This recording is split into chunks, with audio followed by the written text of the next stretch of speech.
Welcome to Legends, a series that delves into the lore within Horizon Forbidden West. Whether on Earth or beyond, Far Zenith and its members have been a driving force behind many key events throughout Horizon's history. This trend continued during our time in the Burning Shores, as Aloy set out to find the Zenith that managed to get away. A man who achieved massive success across multiple industries, feats only surpassed by his adoration for himself, Walter Londra. During the latter stages of the 21st century, off-planet mining operations rose to prominence to meet industrial needs back on Earth. From facilities like Bryce Orbital, Metallurgic International launched extraction vehicles towards resource-rich asteroids, while Jiaolu Lunar Resources took to the moon, extracting highly sought-after helium-3. As the clawback decade came to a close and the 2050s began, a new company would enter the fray, in hopes of staking their claim on all that could be found beyond the stars. Up to this point, these corporations, though extremely powerful and profitable, were often hampered by complex post-acquisition obstacles. Government approvals, orbital permits, mining rig production, and space-to-Earth resource retrieval all had to be sorted before operations could get underway. Walter Londra and his corporation, Heaven Sent, would take a different approach. Against a sea of naysayers, he set out to compete against the corporate Goliaths that dominated the field, and in 2050, he would prove the doubters wrong. On this first mission, without approvals or regulations, the target asteroid Ophelia would be successfully acquired and begin its 6-month voyage towards Earth. Though this was done completely outside of standard procedures, Londra's gamble would pay off. Once word spread that Ophelia was in hand, regulations and third parties seemed to just fall into place, as everyone scrambled to get their own share of the 4,000 tons of precious ores that came with letting the red tape fall by the wayside. Though this would earn Walter and his company its fair share of enemies, Heaven Sent had arrived, and was here to stay. With such success came fame, and an A-list lifestyle that would come to define Walter in the eyes of many. He would cross paths with Holostar Evelyn Day, and the two would marry, an inseparable power couple that dominated tabloids, set fashion trends, and epitomized the Hollywood of their era. Along with his wife, Walter would come to form a tight inner circle to ensure both his personal and professional success. Ex-mountaineer turned bodyguard Jack Hoffman was also Londra's best friend, a relationship that went all the way back to the early days of Walter's career. Balancing investment portfolios and entertainment ventures was Nolan Bartanev, financial architect. Managing his publicity team was Riley Lee, whose resume included successes at both Sterling Malkeet and First Imperator in public relations, and personal aesthetics advisor Parker Hirsch, the man behind Londra becoming a fashion icon. Last would prove to be his longest-standing companion, his AI personal assistant, Nova, an entity able to cater to his every whim and be adjusted and altered to whatever specific personality traits Walter felt best for the moment at hand. This team, along with his financial successes, would see the world view Walter as a trend-setting genius, an opinion he would share about himself. Over the course of the next decade and a half, his fortune would only grow, as Heaven Sent continued to aggressively target and acquire highly sought-after asteroids, selling the riches to the Earth's highest bidders. 2051 brought the mid-sized asteroid Prospero, containing massive amounts of cobalt along with other ores worth an estimated total of $7 trillion. Another win for Londra, but one that was nearly a massive catastrophe. Bioterrorism in the wake of the die-off had been prevalent in the previous decade, with such groups like Wheel of Life and Naysay Doom Cult claiming countless lives. In this, what was believed to be an offshoot of the defunct terrorist organization, Purity Action Group Europe, those responsible for the deaths of 100,000 in their cyber attack of Rotterdam in 2033, had managed to infiltrate the mining operation. Thankfully, the conspirators were eliminated before they could deactivate automated defenses and destabilize Prospero's orbit. If this had come to pass, Simulations suggested that the asteroid could have targeted the cities of Oslo, Copenhagen, or Stockholm, leading towards horrific losses in life. The threat of weaponized asteroids as orbitally launched projectiles was one of the biggest obstacles that faced the off-planet mining industry, and one that Walter had tried to correct, through less than traditional means.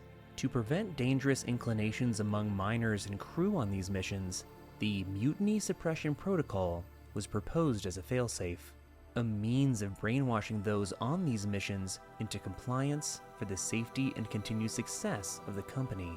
Unfortunately for Londra, early testing of MSP yielded the opposite effect, with test subjects experiencing episodes of increased aggression, belligerence, and reduced impulse control. This would cause the project to be abandoned, though the Prospero Incident had momentarily spurred some to entertain its refinement. It would remain on the shelf. Despite the risks and Walter's wishes to control the will of those around him, his company would push on.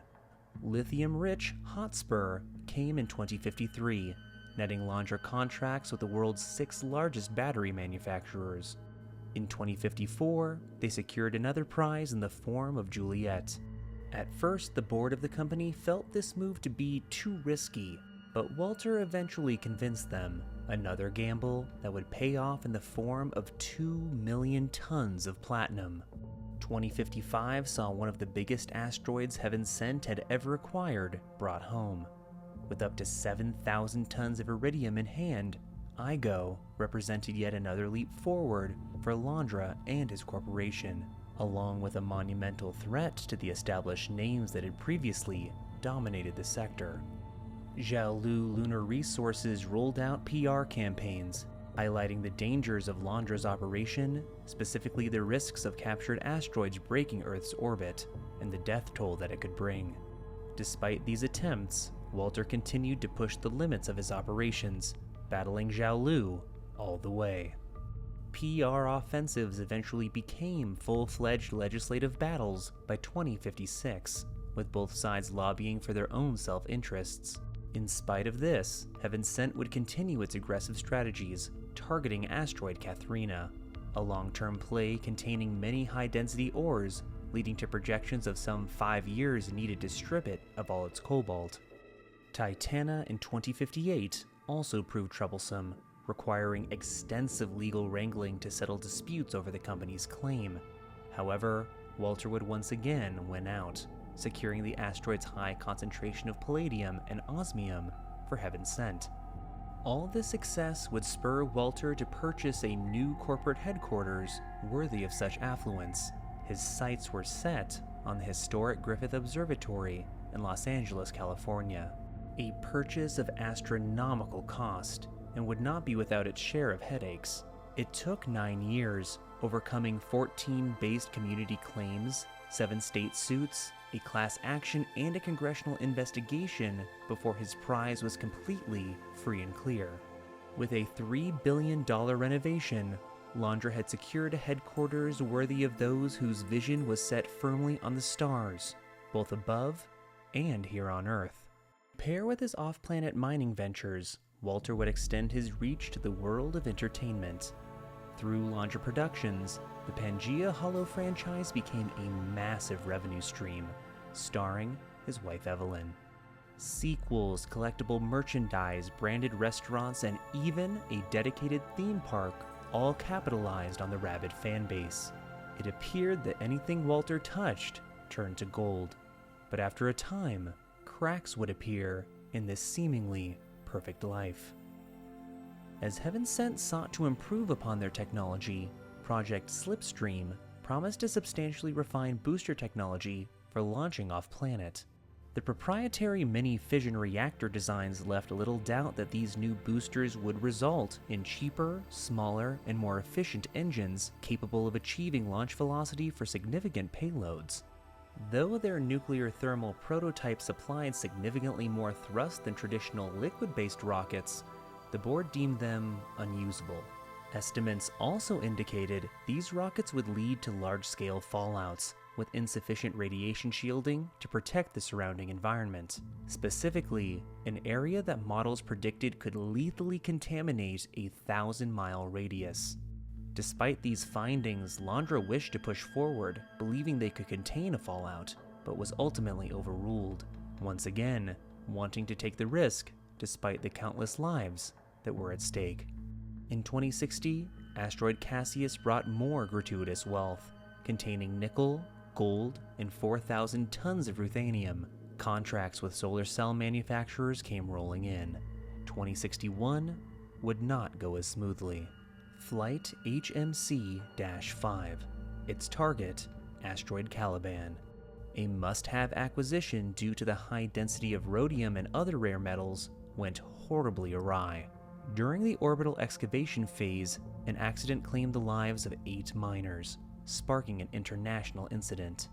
Even with this loss of life and the settlements paid to the families of the deceased, Walter's disregard for anything beyond his immediate desires only became more flagrant. In 2063, asteroid Falstaff was acquired and brought into Earth's orbit despite exceeding established size limits, a fact known and accounted for by Londra, with estimated profits evidently worth the fines and sizable risk to the public, a mindset of callous control that also would extend into the closest aspects of his personal life. From his paranoia, Walter would task his best friend and bodyguard, Jack, to spy on his wife. What he hoped to find eventually became a self-fulfilling prophecy. Fame, mansions, and jewels couldn't mend the divide that had grown between Evelyn and Walter, and she would eventually find companionship with Jack. The affair would lead to an ugly and extremely public divorce, with assets such as anything associated with Pangaea feeling the brunt of the separation. Those who were incapable of leaving, such as the AI Nova, were subject to constant adjustments to their personality matrix depending on Londra's mood, causing severe and constant anguish. At some point during his rise, however, he would find another manner of companionship amongst peers.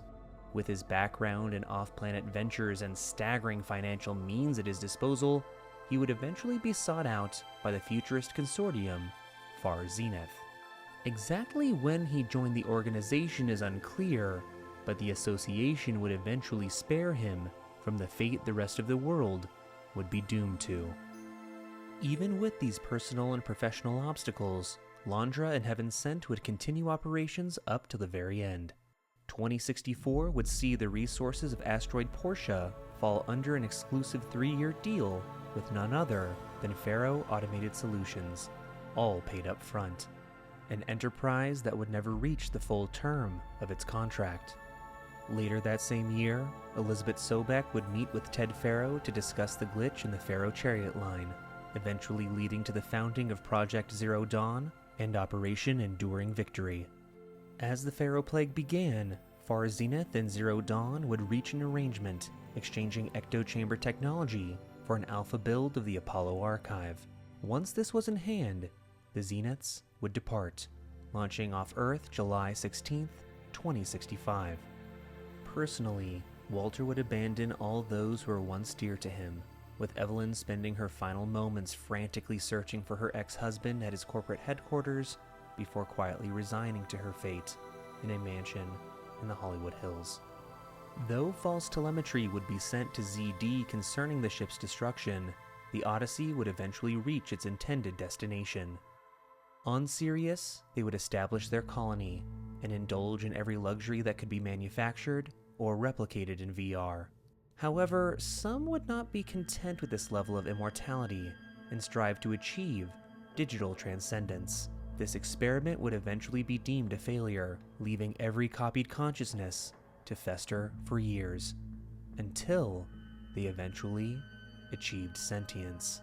At this moment, Nemesis as we know it was born. In January of 3012, the entity broke containment and laid siege to the colony along with its creators. The AI vented airlocks, hacked Spectre drones, leaving most of those who had fled the Earth centuries before dead.